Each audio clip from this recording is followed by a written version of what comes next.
할렐루야. 오늘 저희들 로마서 15장 7절 9절의 말씀으로 로마서 강의 117번째 시간 받아들임의 암벽 등반하기라는 제목으로 오늘 함께 은혜를 나누도록 하겠습니다. 우리가 이제 로마서를 이제 마무리해 가고 있습니다. 이 마무리해 가는 과정에서 바울은 오늘 우리가 본문에 읽었듯이 받아들임에 대한 부분을 고민을 깊이 전하고 있습니다.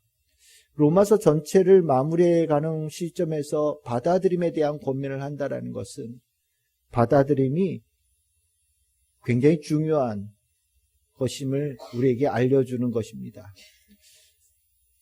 받아들여짐, 구원입니다. 하나님께 받아들여지는 것이 곧 구원입니다. 하나님께 받아들여질 수 없는 자들이 하나님께 받아들여졌기에 은혜고, 우리가 받아들여질 수 없는 이들을 받아들일 수 있게끔 하신 이가 예수이기에 예수 그리스도는 우리 모두에게 기쁜 소식 복음이 되어지고, 그것이 이 로마서 전체를 마무리하게 되어지는 중요한 주제가 되어집니다. 예수님의 삶,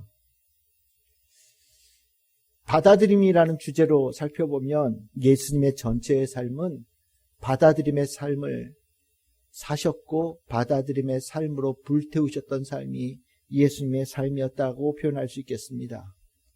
오늘 우리가 읽었던 로마서 15장 8절에 보시면 예수님은 먼저 유대인들을 받아들이시는 그 일을 하셨다라고 바울은 전합니다. 할례의 추종자가 되어져서 할례 받은 자들을 위하시는 그 일을 먼저 수행하는 자가 되셔서 하나님께서 유대인들에게 주셨던, 이스라엘 백성들에게 주셨던 약속을 반드시 이루실 것이다. 하나님 그 약속을 잊지 않으셨다라는 것을 보이시는 그 일에 예수님은 힘을 다하셨다라고 바울은 전합니다. 유대인들은 예수님을 통하여서 하나님께서 우리를 받아들이셨구나, 우리가 죄 많은 우리들을 하나님께서 하나님의 백성으로 여전히 받아들이고 계시는구나 라는 것을 예수님은 알기를 원하셨고 그들이 확신 갖기를 원하셨습니다. 또한 로마서 15장 9절에는 유대인들뿐만 아니라 이방인들에게도 하나님께서 너희들 또한 하나님께서 받아들이신 자들이다 라는 것을 전하기 위해서 온 삶을 불태웠다라고 바울은 전합니다. 긍휼하심, 이 긍휼하심은 불쌍한 자, 고통받는 자를 향하여 그들을 구제하고자 하는 친절입니다. 이 친절이 이방인들에게 향하고 있고 하나님께서는 그들을 그 죄로부터 구원하셔서 하나님의 품으로 안으시고 하나님의 자녀로 받아들이시는 그 일을 하나님께서 원하시고 이루실 것이다라는 것을 예수님께서 전하셨고, 그 전하심을 통하여서 이방인들이 하나님께 받아들여짐의 그 축복을 풍성하게 누리기를 원하셨다. 예수님께서는 곧 이렇게 받아들임에 대한 삶을 온 사람들에게 전하기를 원하셨고 그 삶을 이루셨고 그것을 성취하신 분이시다 라는 것이 바울이 로마서에서 전하고자 하는 아주 중요한 메시지가 됩니다. 맞아요. 예수님께서는 정말 만나는 모든 이들이 그 받아들임을 위해서 만나셨구나라는 것을 깨닫게 되어집니다. 예수님이 유독 관심이 있었던 분들이 누굽니까? 죄인 아닙니까? 죄인들. 사람들이 볼 때, 정말 유대인들이 볼 때는 예수님의 만나는 사람들이 정말 이상했거든요. 누가복음 15장 1절에서 2절에 보시면 꼭 예수는 이상하게 죄인들하고 같이 논다. 왜 유독 죄인들하고만 어울리냐? 라고 예수님에 대해서 질책하는 모습들도 나오고요. 그들을 향하여서 예수님께서는 누가복음 19장 10절에 우리가 너무나도 잘 알다시피 인자가 온 것은 의인을 부르러 온 것이 아니요 죄인을 부르러 왔다라는 말씀도 하시면서 이 모든 말씀 가운데서 예수님은 죄인들을 만나러 오셨다. 죄인들을 받아들이는 것을, 하나님께서 그들을 받아들이셨다라는 것을 전하기 위해서 오셨다라는 뜻을 분명히 전했습니다. 예수님께서 죄인들이 이뻐서 만나셨냐? 그건 아니죠. 죄인들은 죄인입니다. 죄인들이 옳아서 만난 게 아니에요. 예수님께서 죄인들을 만난 것은 하나님께서 그 죄인들 또한 받아들이기를 원하신다라는 것을 예수님께서 그들에게 전하고자 하셨던 겁니다. 그 뜻을 아는 사람들은 죄인은 예수님의 마음을 알고서 회개하고 주님께로 나아갈 수 있는 길을 걷는 거지요. 우리가 대표적으로 요한복음 8장에 나오는 그 가늠하다 현행범으로 잡혀온 여인, 요한복음 8장 10절 11절에 나오지 않습니까? 이 여인은 대표적인 사람이라고 표현할 수 있겠습니다. 예수님은 죄인들에게 늘 가까이 가셨어요. 그럼 그뿐입니까? 아니지요. 예수님께서는요, 사회적으로 소외된 자들, 기피하는 사람들, 그들에게도 늘 깊은 관심을 보이셨어요. 따돌려져 있는 사람들에게 가셔서 그들에게도 하나님께서 받아들이고 계신다라는 것을 전하셨고 그것을 이루셨던 사람입니다. 당시에 사회적으로 유대인들 사회에서 배척당하는 일이 누구였느냐? 세리였습니다. 세금 징수원들. 아주 사회적인 악으로 봤어요. 어떻게 유대인인데 어떻게 로마 사람들 위해서 일할 수 있느냐? 유대인이지만 유대인 취급하지 않는 사람들이 바로 세리였습니다. 근데 예수님의 제자 중에 세리가 있죠. 우리 마태복음의 마태, 세리입니다. 삭개오, 세리죠. 예수님께서는 유독 세리와 함께 하셨어요. 그리고 그들과 함께 하시며 그들이 하나님께서 그들을 받아들이셨음을 보이셨습니다. 그것을 안 사람이 누굽니까? 삭개오지요. 그뿐입니까? 사회적으로도 또 심각한 일들에 있는 사람들, 종교적으로 더럽혀진 자들, 정말 하나님께서 벌하신 자라는 명백한 증거가 있는 자들도 예수님은 만나셨어요. 그들도 하나님께서 버린 자가 아니라 받아들이신 자라는 것을 보이신 거죠. 대표적으로 누굽니까? 나병 걸린 사람들이에요. 나병은 신의 형벌받은 사람이라고 여겼던 사람이거든요. 누가복음 5장 12절 13절 나병 걸린 사람을 만나셔서 예수님께서 고쳐주셨어요. 나병은 동네 안에도 못 들어왔습니다. 동네 안에 들어오면 사람들이 돌로 쳐서 죽였어요. 그래서 동네 바깥에서 사람이 없는 곳에서 그들끼리 모여있던 사람들이 나병 환자입니다. 근데 예수님께서 나병 환자가 있는 곳으로 찾아가신 거예요. 찾아가셔서 그를 치료해 주신 겁니다. 그뿐입니까? 예수님께서는요, 병든 사람들 많이 고치셨거든요. 피 흘리는 여자, 부정한 여자예요. 피를 흘리고 있는 동안에는 누구도 만날 수 없습니다. 무려 12년 동안이나 피 흘리는 여자가 있었지 않습니까? 혈병 걸린 여인, 주님께서 고쳐주셨죠. 그 또한 주님께서 하나님께서 받아들이시는 자라는 것을 보여주신 겁니다. 그뿐입니까? 이방인들도 예수님은 만나셨습니다. 로마 백부장 그의 종이 아프다고 예수님을 찾아왔을 때 예수님 그를 만나셨고 그의 종을 고쳐주셨지요. 수로보니게 여인, 그 딸이 귀신 들렸습니다. 수로보니게는 이방인 땅이에요. 예수님께서 그 여자에게 굉장히 거칠게 말씀하셨어요. 하지만 그 여인이 예수님께 그 믿음을 고백할 때 예수님께서는 그녀를 칭찬하시고 그를 받아주셨음을 마태복음 15장 28절에 전하고 있습니다. 마태복음 8장은 백부장, 마태복음 15장은 수로보니게 여인에게 하신 말씀이지요. 무엇입니까? 예수님 다 받아들이신 거예요.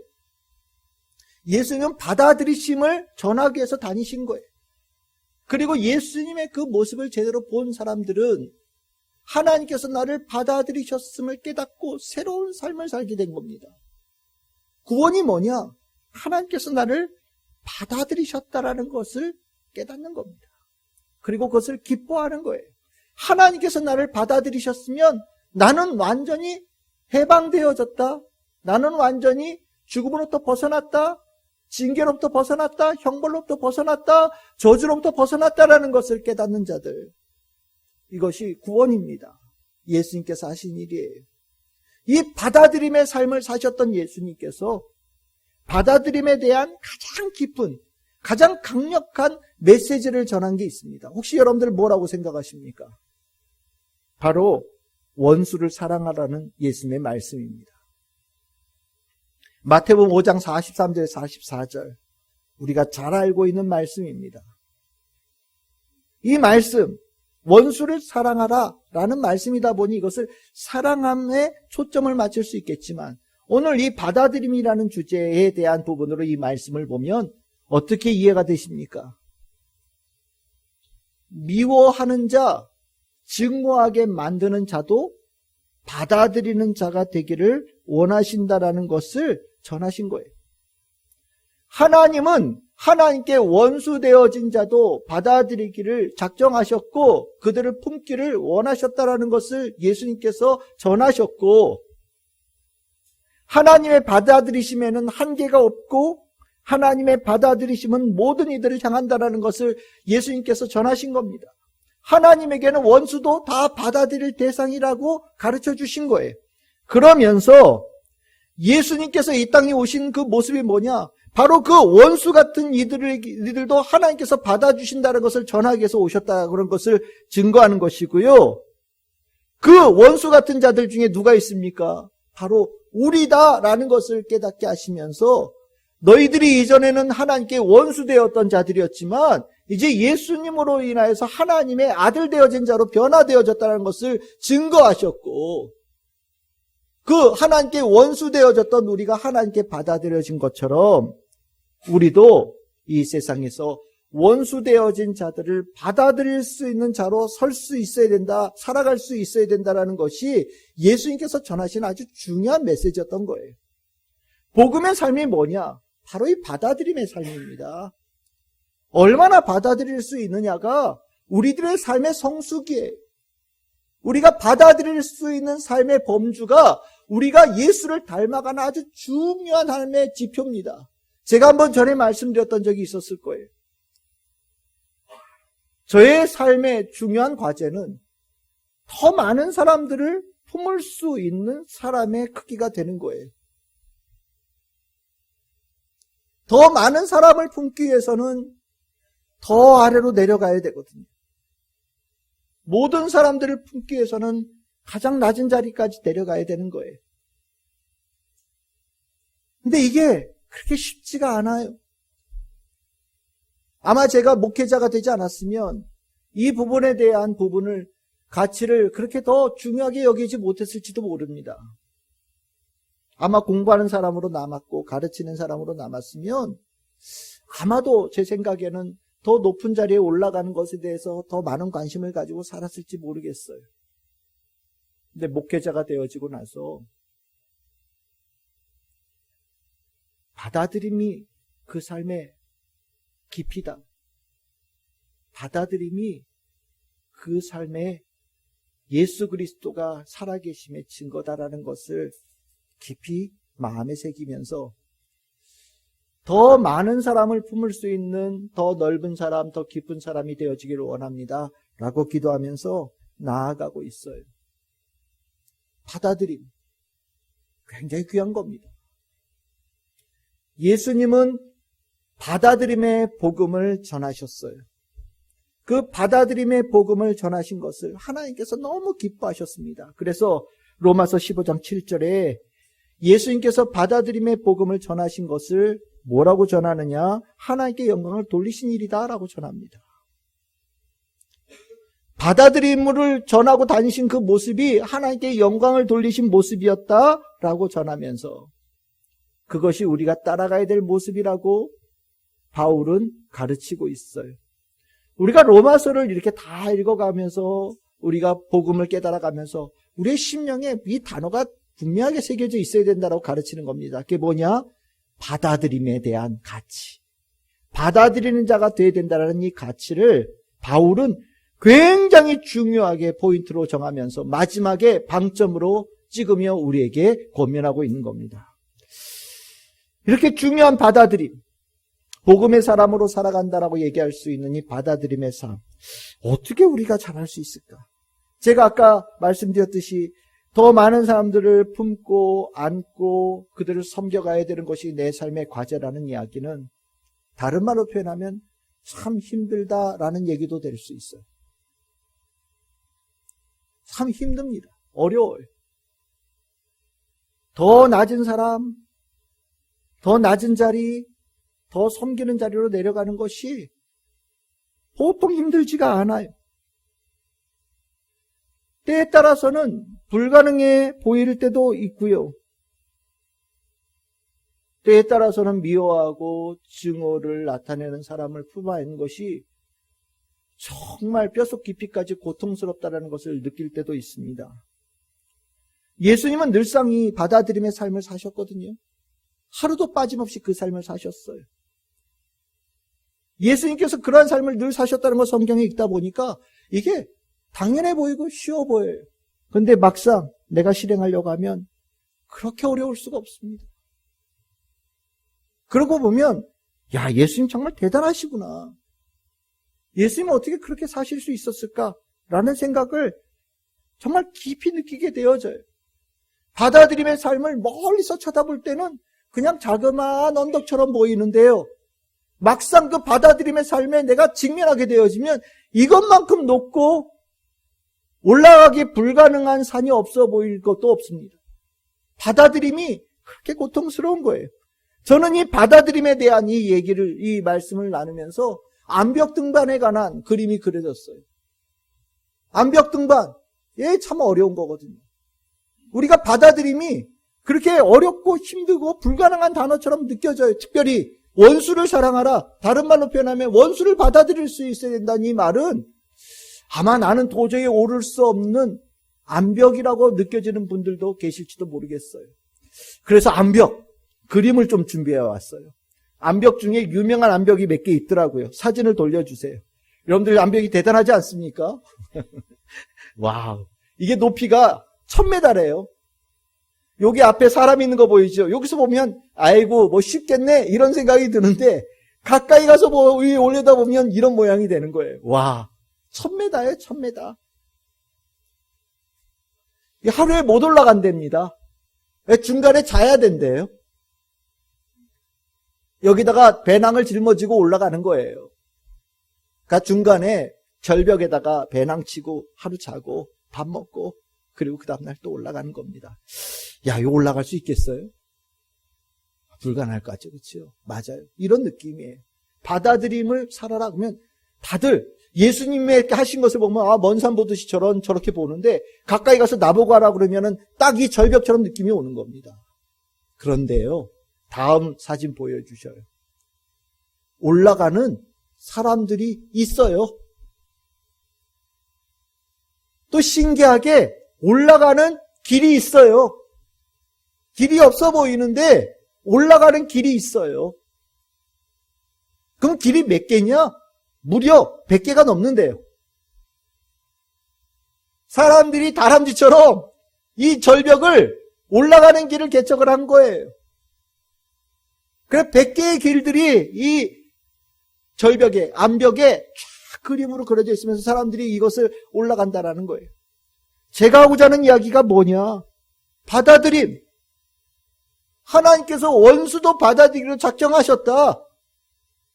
너희들도 원수도 받아들일 수 있는 삶이 되어야 된다는 얘기를 들을 때 우리도 올라갈 수 있다. 올라가야 된다. 올라갈 길이 있다. 라는 것을 깨닫기를 원합니다.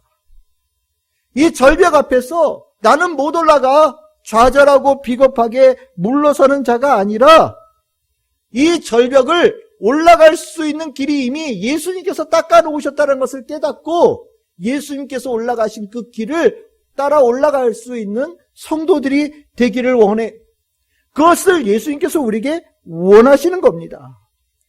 예수님께서 올라가신 그 길이기에 우리도 얼마든지 올라갈 수 있고 예수님께서 이 길을 올라가시면서 이루신 것이 하나님께 영광을 돌리시는 그 일이었기에 우리도 이 절벽, 받아들임의 암벽을 올라가며 하나님께 영광 돌리는 성도가 되기를 원한다라는 것, 이것이 하나님의 뜻이라는 것을 우리가 알고 올라가야 된다라는 겁니다. 그러면 이거 절벽 어떻게 올라가야 되냐? 이 암벽 어떻게 올라가야 되냐? 이 받아들임의 거대한 이 암벽 같은 것을 우리가 어떻게 극복할 수 있어야 될 것인가? 이게 관건이죠. 올라가야 된다는 걸 알겠어요. 근데 이제 어떻게 올라갈 수 있느냐가 문제지요. 근데 바울은요, 이미 이 받아들임의 암벽을, 받아들임의 이 거대한 절벽을 올라갈 수 있는 길을, 방법을, 기술을 가르쳐 줬어요. 그것이 어디에 나오냐면 로마서 12장 10절에서 18절입니다.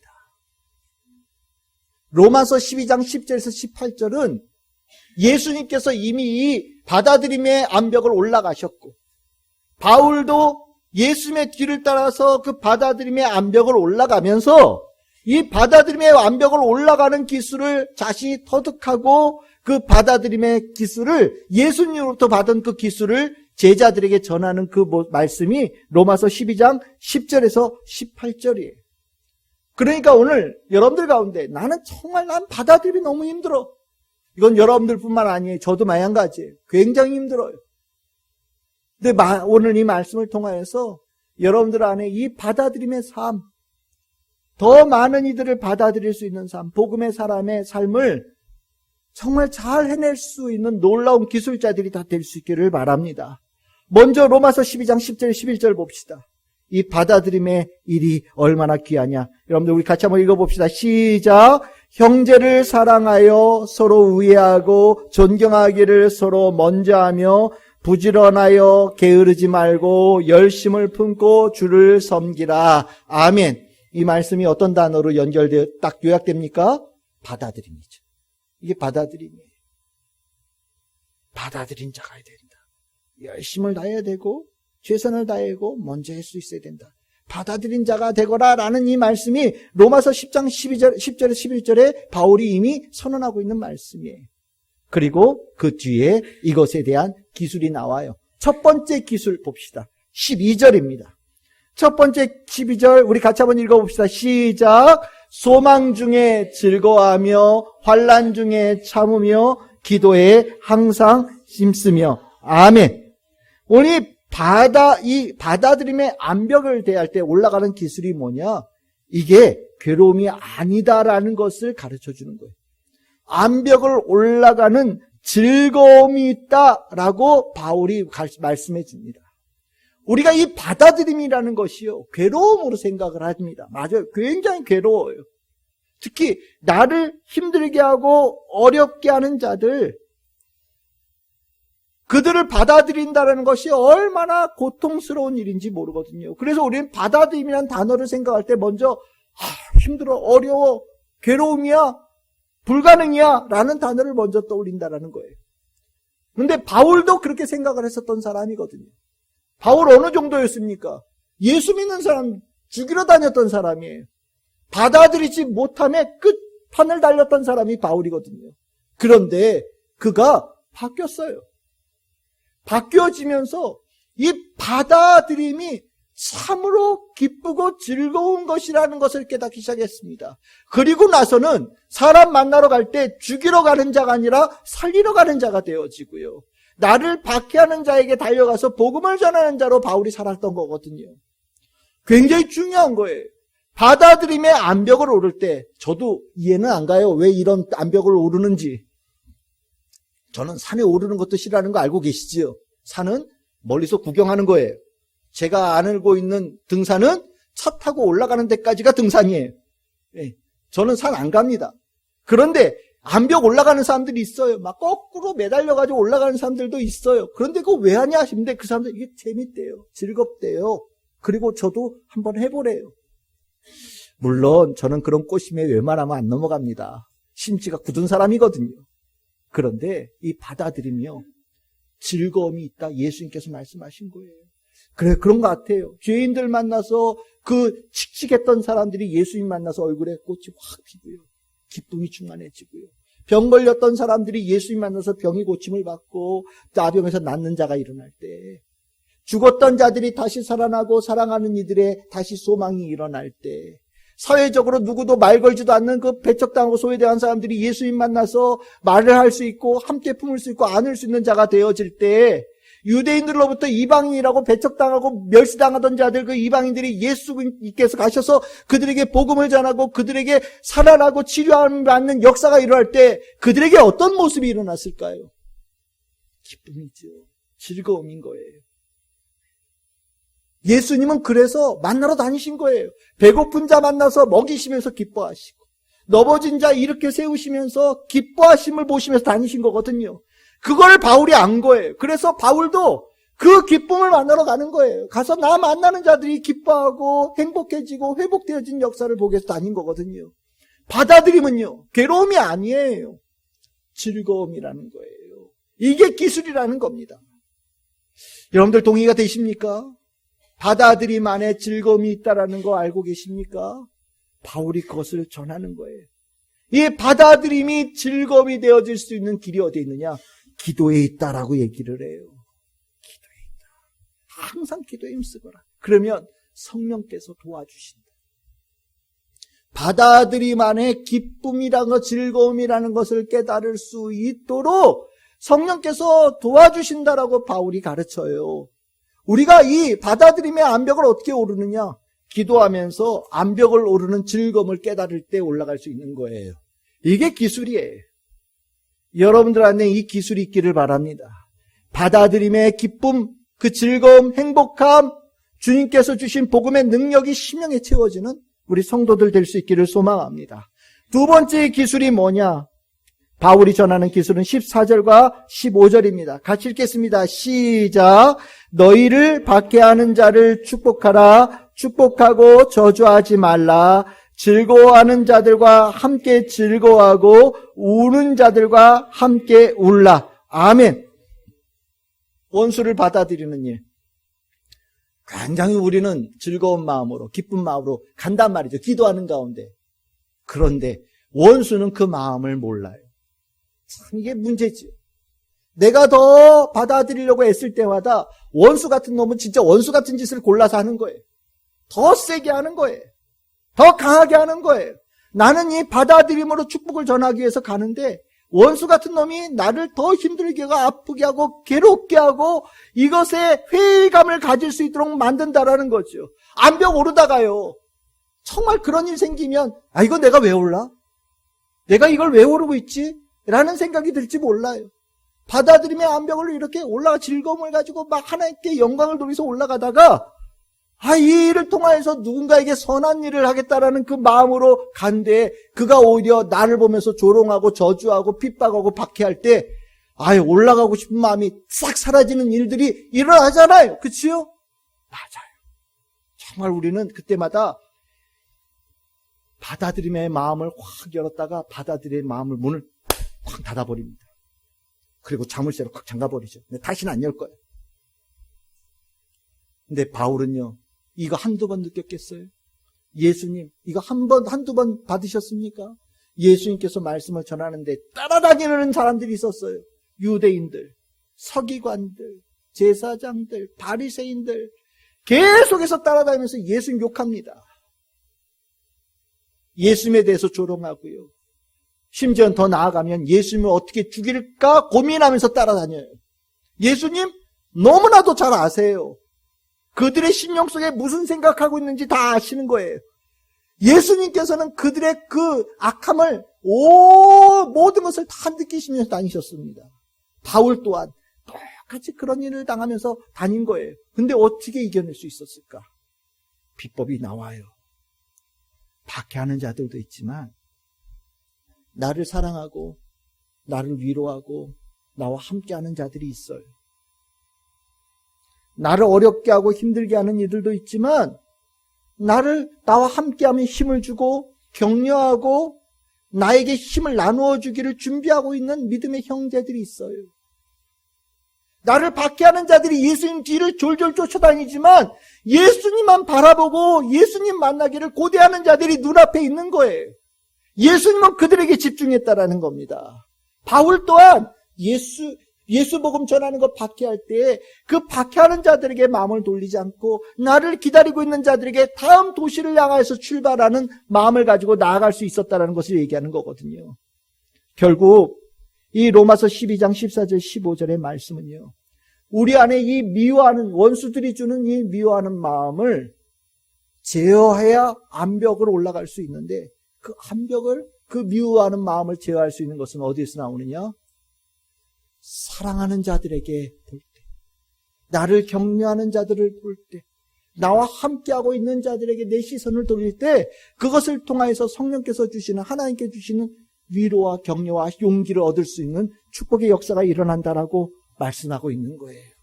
이 놀라운 기술입니다. 우리의 눈의 시각이 어디에 집중하고 있느냐? 여러분 잘 살펴보세요. 나를 미워하고 있는 자들에게 집중하면 모든 거 다 하기 싫어요. 그만두고 싶어요. 여기서 그냥 끝내고 싶은 생각이 굴뚝같이 올라옵니다. 근데 나를 사랑하는 사람들, 나에게 위로하는 자들, 하나님께서 나에게 보내신 믿음의 형제들을 바라볼 때 다시 일어설 수 있고 다시 해야 되고 일이 하나님께 영광을 돌리는 귀한 일이라는 마음을 갖게 되어지는 거거든요. 저는 여러분들의 눈이 그렇게 향하기를 바라요. 여러분들을 바라보시며 격려하시는 하나님께 여러분들의 마음을 두고 우리 먼저 이 암벽으로 올라가셔서 하나님께 영광을 돌리신 예수 그리스도를 바라보며 나아가기를 바라고 끊임없이 여러분들을 격려하시는 성령님의 위로를 받으며 나아가기를 바라고 주님께서 이 교회 공동체 안에 주신 믿음의 형제들을 바라보며 힘을 얻고 이 받아들임의 암벽을 등반하는 우리 성도들 다 될 수 있기를 소망합니다. 세 번째, 바울이 전하는 기술입니다. 16절입니다. 같이 읽겠습니다. 시작. 서로 마음을 같이하며 높은 데에 마음을 두지 말고 도리어 낮은 데에 처하며 스스로 지혜 있는 채 하지 말라. 아멘. 바울이 이 받아들임의 암벽을 등반하는 세 번째 기술. 교만한 마음을 버려야 된다라고 얘기를 해요. 이게 무슨 소리냐면 여러분들 암벽을 오른다는 것은 중력을 거스르는 겁니다. 중력을 거스르는 게 얼마나 힘든 일입니까? 이 몸 자체 무게가 이 진짜 암벽을, 이 받아들임의 암벽을 오르는데 가장 큰 걸림돌이에요. 우리가 받아들이는 자가 되어질 때 심령의 가장 큰 걸림돌이 뭐냐? 이 안에 뭐가 꽉 채워져 있을 때 받아들이기가 힘든 거예요. 이 안에 꽉 채워져 있는 게 좋은 거면 얼마나 좋겠어요. 근데 이 교만한 마음이 이 안에 꽉 차 있을 때 받아들임을 가기가 너무 힘들더라. 바울이 고백한 거예요. 그치요? 바울 그랬지요. 내가 하나님 말씀 제일 잘 알아. 하나님의 의로움이 뭔지를 내가 제일 잘 알아. 그 교만한 마음으로 있을 때 예수님 믿는 사람 죽이러 다녔잖아요. 그런데 부활하신 예수님 만나고 난 다음에 그 교만한 마음을 다 비워낸 거예요. 그리고 났더니 받아들임의 삶을 살 수 있는 자가 되어진 거거든요. 암벽 오를 때 가장 큰 짐이 어디에 있냐? 가장 큰 무게가 어디에 있느냐? 교만한 마음에 있더라라고 바울이 얘기하면서 받아들임의 암벽을 올라갈 때 이것을 비워내는 것이 암벽 오르는 걸 잘할 수 있는 비결이다라고 가르쳐주고 있는 거예요. 비워내는 것. 비워낸 만큼 받아들일 수 있고요. 비워낸 만큼 암벽 오르기가 수월해진다라고 바울이 기술을 가르쳐주고 있는 겁니다. 비워내는 거 정말 쉽지 않아요. 비워낸다라는 게 얼마나 고통스러운 일인지 모릅니다. 누구는 자존심도 내려놔야 되고 누구는 내 자존감도 내려놔야 될 때가 있어요. 누군가는 내가 잘못한 거 하나도 없는데도 내가 잘못했다고 얘기해야 되는 경우들도 있고요. 내가 도리어 용서를 구해야 되는 경우들도 있어요. 정말 옳고 그름에 대한 분별이 너무 뚜렷한 사람은 죽었다 깨어나도 하기 힘든 게 비워내는 거예요. 그런데 바울은 그것을 했다라고 얘기를 해요. 했기 때문에 받아들임의 암벽을 오를 수 있었다라고 얘기합니다. 그럼 도대체 어떻게? 비결은 딱 하나죠. 예수님으로부터 받은 내 은혜.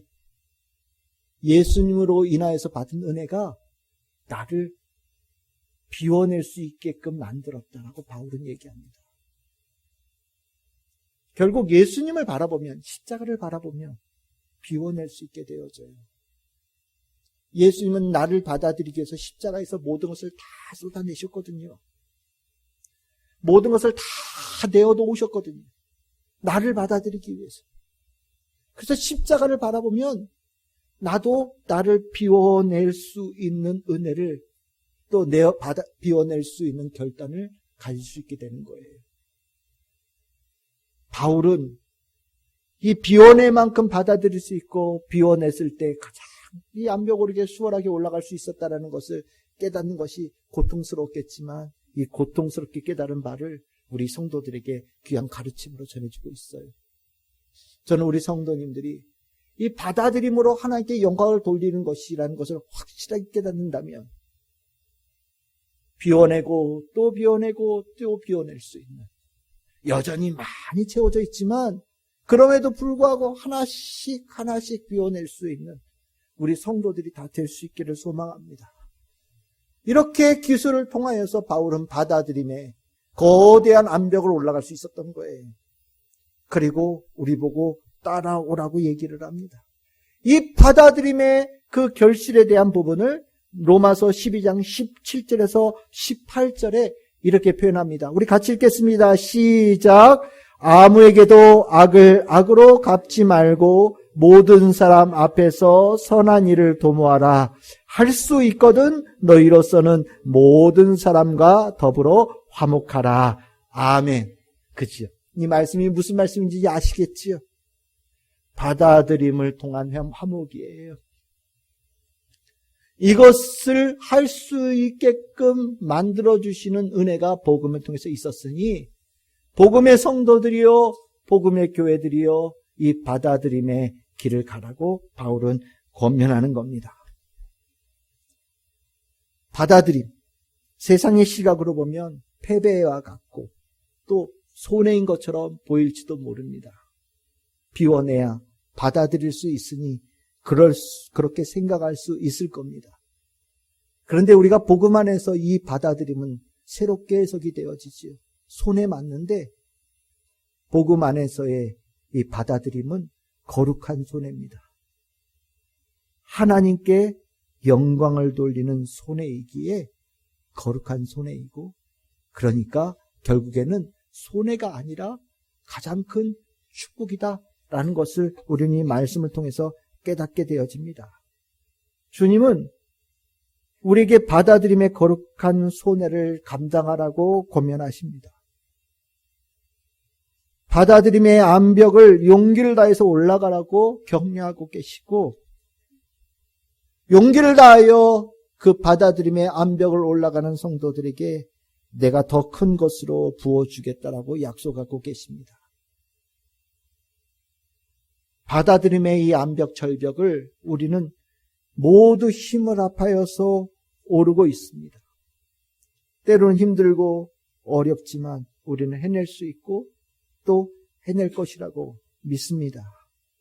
예수님께서 이미 올라가셨기에 또 바울도 예수님의 뒤를 따라 그 길을 올라갔기에 우리에게도 그 길을 올라갈 수 있는 은혜가 있고 올라갈 수 있게끔 성령께서 역사하심을 우리는 믿습니다. 우리 참 즐거운 교회가 한 해 한 해 주님 안에서 주의 뜻을 이뤄가고 있습니다. 주님께서 주시는 축복이 우리 안에 있어서 더 많은 것을 받아들일 수 있는, 원수라도 받아들일 수 있는, 하나님께 원수되어진 자를 기쁨으로 받아들이는 거룩한 손해로 하나님께 영광을 돌리는 우리 교회가 되기를 바라고, 그런 우리 교회에 하나님께서 기뻐하시며 하나님께서 축복해 주심을 믿습니다. 우리 참 즐거운 교회 모든 성도와 우리 참 즐거운 교회가 그 축복 가운데 있기를 주님의 이름으로 축복합니다.